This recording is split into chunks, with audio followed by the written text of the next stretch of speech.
Hello friends, welcome to my channel. यदि आप group D भर चुके हैं और आप उसकी प्रिपरेशन कर रहे हैं तो आपके लिए ये जानना बहुत ज़रूरी है कि रेलवे का रिक्रूटमेंट प्रोसेस किस टाइप से होता है और प्लस में उसका सिलेबस क्या है। तो आपके लिए ये जानना बहुत ज़रूरी है कि रेलवे किस हिसाब से उसका एग्ज़ाम लेता है, प्लस में कौन कौन से एग्ज़ाम होते हैं और एग्ज़ाम में सिलेबस उसका क्या है, कितने सीबीटी एग्ज़ाम होंगे, कितने फिजिकल टेस्ट होंगे। ये बातें जानना बहुत ज़रूरी है। यदि आप ग्रुप डी भर चुके हैं और आपको पता ही है जो एग्ज़ाम होने वाला है उसका टाइम जो आ चुका है अगस्त 17, तो वो अगस्त 17 से उसका स्टार्ट होने वाला है। तो उसमें क्या पूछेगा, क्या क्या उसका सिलेबस है, किस अंडर में पूछ सकता है, प्लस में उसमें और कितने सारे सीबीटी एग्ज़ाम होंगे, वो सारी बातें मैं आपको आज बताने वाला हूँ। तो चलिए हम शुरू करते हैं कि रेलवे अपना रिक्रूटमेंट प्रोसेस कैसे करता है। तो जैसे कि आप यहाँ पर देख सकते हैं,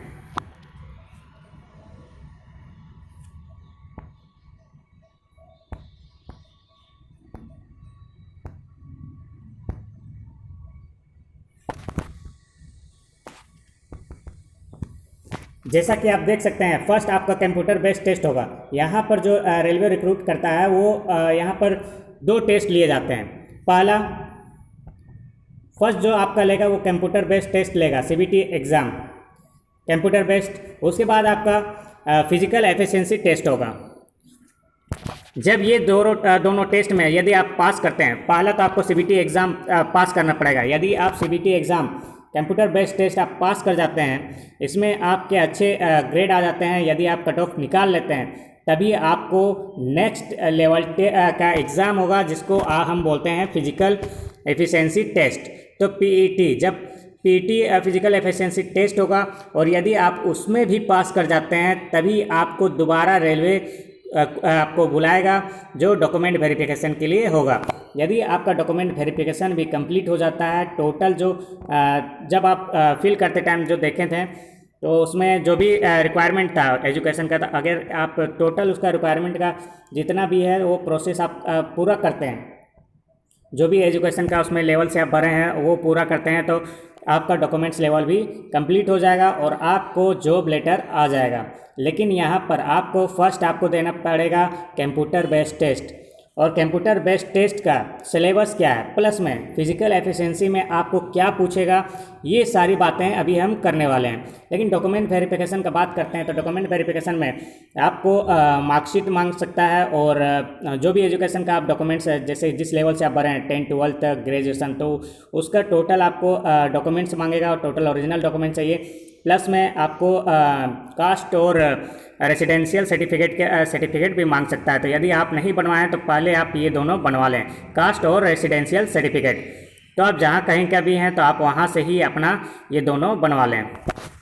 तो चलिए हम आगे बात करते हैं कि सिलेबस आखिर क्या है। तो कंप्यूटर बेस्ड में हम देखते हैं कि यहाँ पर सिलेबस आखिर क्या पूछता है। तो यहाँ पर देखिए सबसे पहले तो कंप्यूटर बेस्ड एग्ज़ाम होगा जिसे आपको यहाँ बताया जा रहा है कि एक वीक या फिर कुछ दिन पहले आपको यहाँ पर आरआरबी के साइट पे आपको एडमिट कार्ड मिल जाएगा, तो आप वहाँ से डाउनलोड कर सकते हैं। आपके ईमेल में भी मैसेज कर दिया जाएगा कि आपका आ चुका है। तो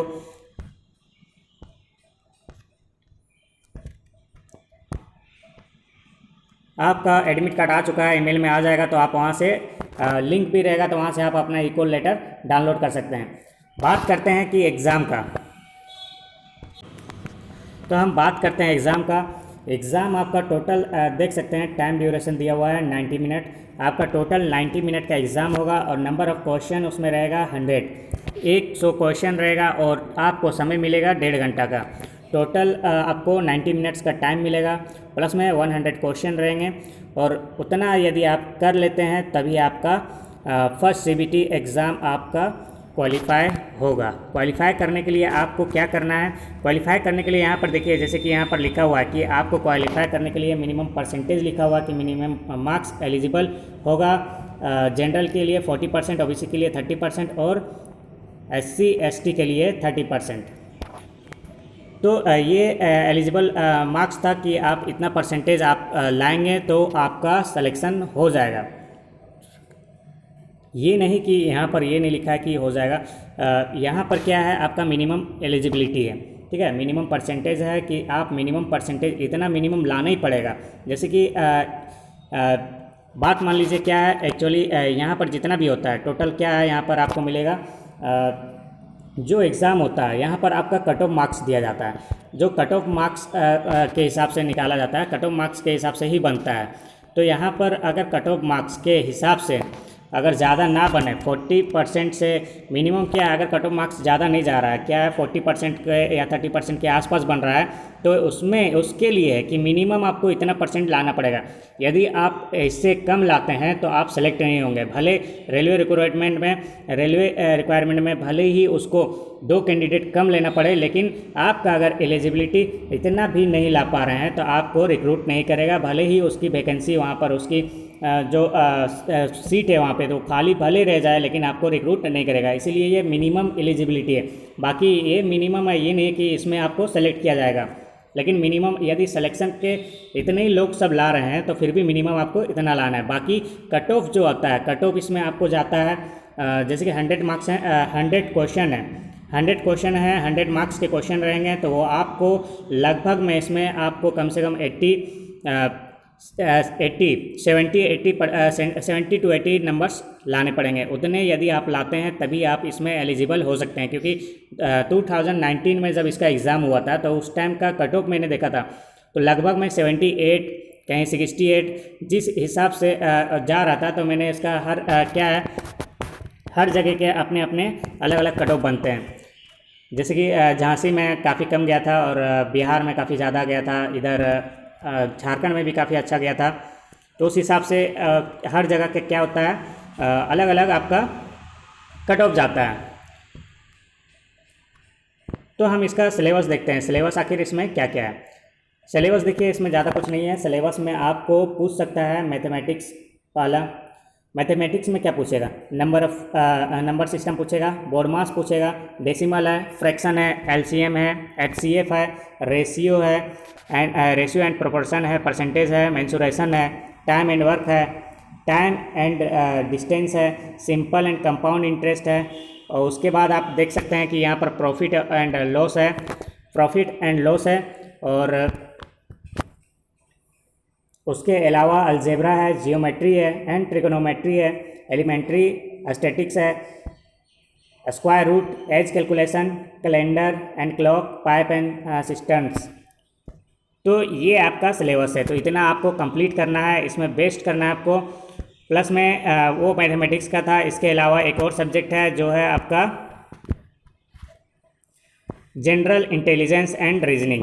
तो इसमें जनरल इंटेलिजेंस और रीजनिंग में आप देख सकते हैं कि फर्स्ट आपका सिलेबस में दिया गया है analogy, alphabetical and number series, coding, decoding, mathematical operation, relationship, syllogism, jumbling, Venn diagram, data interpretation and sufficiency, conclusion और and decision making, similarities and difference, analytical reasoning, classification, directions, statement, argument and assumption. तो ये आपका general intelligence and reasoning का question है। तो यहाँ पर हम लोग ने देखा 2 सब्जेक्ट हैं, पहला मैथमेटिक्स, दूसरा जनरल इंटेलिजेंस एंड रीजनिंग, और तीसरा अब हम यहाँ पर देखेंगे वो है आपका जनरल साइंस। तो यहाँ पर जनरल साइंस आपको डरने की ज़रूरत नहीं है। जनरल साइंस में आपको अंडर, आप देख सकते हैं जनरल साइंस जो यहाँ पर ऊपर दिया हुआ है वो क्या लिखा हुआ है, under this shall cover physics, chemistry and life science. तो फिजिक्स, केमिस्ट्री और बायोलॉजी आपको पूछेगा 10th स्टैंडर्ड लेवल से, तो आपको डरने की बात नहीं है। यदि आप 10 स्टैंडर्ड का बढ़िया से आप अगर प्रिपरेशन कर लेते हैं, उसके साइंस बुक को अच्छे से आप अगर पढ़ लेते हैं, तो आपको यहाँ पर एक बेटर परफॉर्मेंस करने का मौका मिलेगा। प्लस में आप यहाँ पर अच्छे से आप इसका प्रिपरेशन भी कर पाएंगे। और बाकी आप देखते हैं ये जनरल साइंस का था, वो 10 स्टैंडर्ड से पूछेगा, उसके ऊपर से नहीं पूछेगा। तो आपको टेंशन लेने की ज़रूरत नहीं है, आप 10 क्लास का ही बुक उठा लीजिए और उसको पढ़ लीजिए। तो मैथ आप पढ़ चुके हैं, साइंस में आपको 10 स्टैंडर्ड तक ही पूछेगा। साइंस में आप 10 स्टैंडर्ड का बुक पढ़ लीजिए, उसमें फिजिक्स, केमिस्ट्री और बायोलॉजी तीनों जितना भी बुक में है सब पढ़ लीजिए 10 स्टैंडर्ड का उठा के।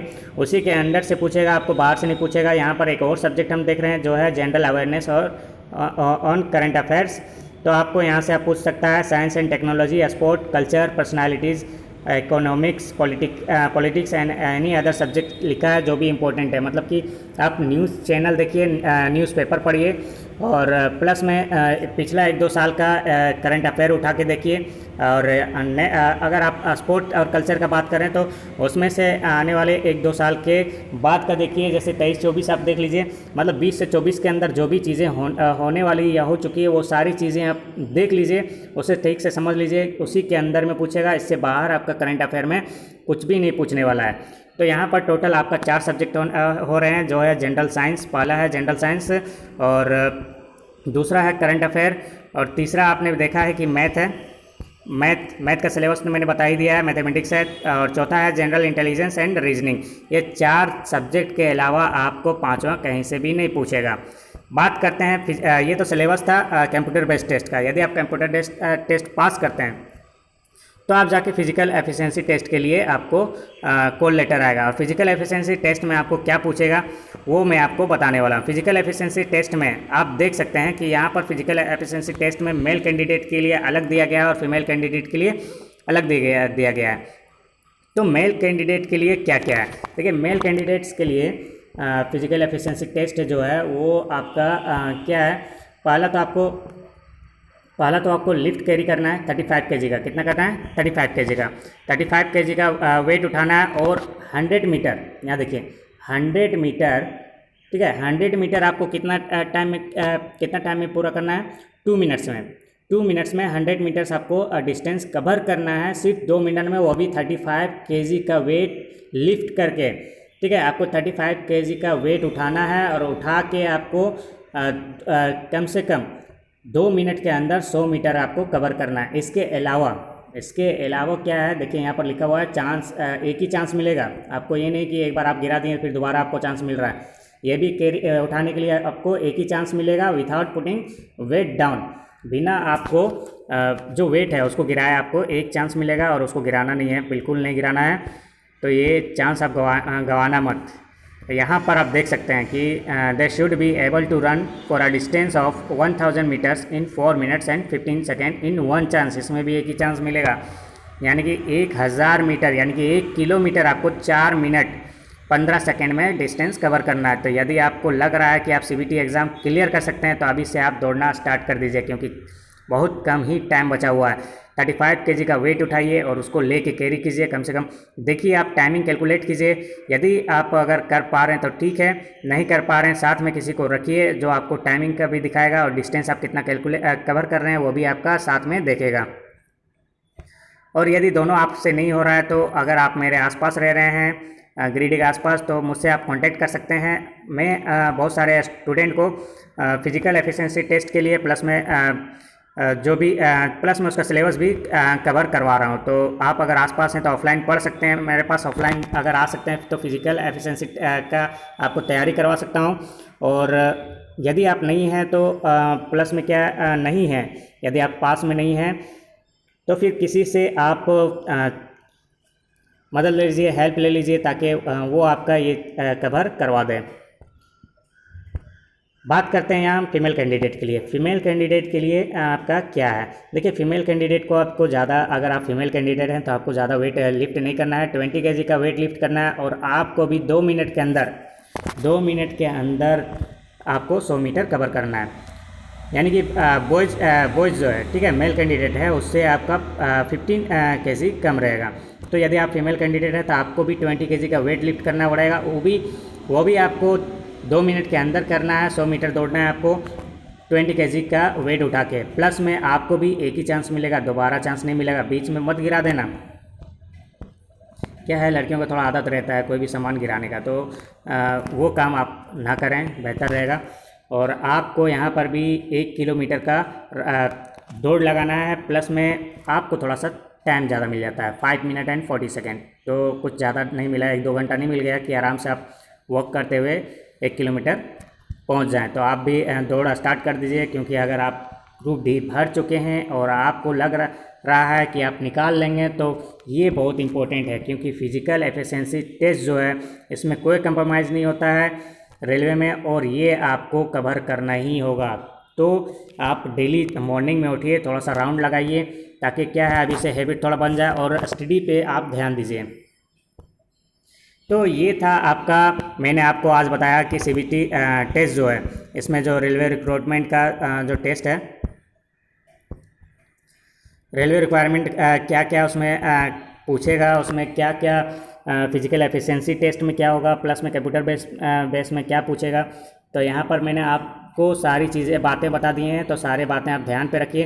प्लस में एक चीज़ और मैं कहने वाला हूँ, मेरे चैनल में आपको यहाँ पर 1 मंथ का रेलवे का ग्रुप डी का सिलेबस कवर करवाया जा रहा है, जिसमें सिर्फ इम्पोर्टेंट क्वेश्चन जो पिछले साल जो पूछे गए हैं ग्रुप डी में, जो पहले पूछे गए हैं वही सारे क्वेश्चन को कवर करवाया जा रहा है। प्लस अलग से हम थोड़ा सा उसमें भी समझा रहे हैं। यदि आप 1 महीना का क्रैश कोर्स के हिसाब से पढ़ना चाहते हैं, तो आप हमारे चैनल में जुड़ जाइए और यहीं से आप अपनी प्रिपरेशन कंप्यूटर बेस का कर सकते हैं।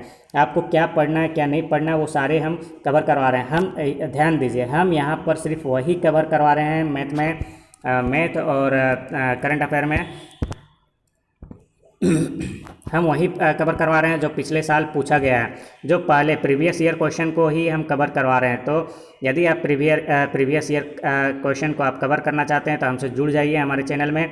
नीचे आपको मिल जाएगा, लिंक मिल जाएगा, आप तो वहाँ से आप प्रिपरेशन कर सकते हैं, या फिर डायरेक्ट हमारे चैनल के होम पेज में जाइए, वहाँ पर आप ग्रुप डी का आप प्लेलिस्ट मिल जाएगा, तो ग्रुप डी का प्लेलिस्ट में आप जाके वहाँ से आप प्ले कर सकते हैं। तो 1 महीना का यहाँ पर प्रिपरेशन हो रहा है, 1 महीने के अंदर आपको क्या पढ़ना है क्या नहीं पढ़ना है वो सारी चीज़ें आपको यहाँ पर मिल जाएगी। तो यहाँ पर हम डायरेक्ट क्या है प्रीवियस ईयर क्वेश्चन ही करवा रहे हैं, मिक्स क्वेश्चन करवा रहे हैं, तो डायरेक्ट आपका यहाँ से आपका प्रिपरेशन थोड़ा सा हो जाएगा। यदि आपको थोड़ा बहुत नॉलेज है तो आप हमारे चैनल में जुड़ जाइए। प्लस में जनरल साइंस जो 10 स्टैंडर्ड का है उसका अलग से हम क्लास दे रहे हैं। पर डे 2 आवर का क्लास है, 1 to 2 आवर का है, तो आप उसमें भी हमसे जुड़ सकते हैं। पूरा 10 क्लास का पूरा जो है एनसीईआरटी बुक का हम लोग कवर कर रहे हैं।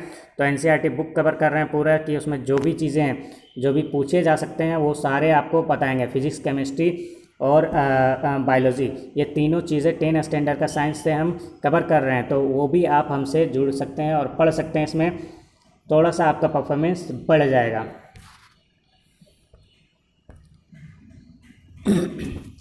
तो ये रहा आज का। बाकी आप अगर हमसे जुड़ते हैं तो आगे भी हम ऐसे ही अच्छे सब्जेक्ट को लेके मिलेंगे। और ग्रुप डी में आपको कोई भी परेशानी हो, कोई भी प्रिपरेशन करने का हो, तो आप ज़रूर हमसे जुड़ सकते हैं, हमसे बातें कर सकते हैं, कमेंट कर सकते हैं कि क्या प्रॉब्लम है, कुछ भी हो, कुछ अलग से आपको प्रिपरेशन करना हो तो आप हमको बता सकते हैं। तब तक के लिए बने रहिए हमारे यूट्यूब चैनल के साथ। मिलते हैं फिर।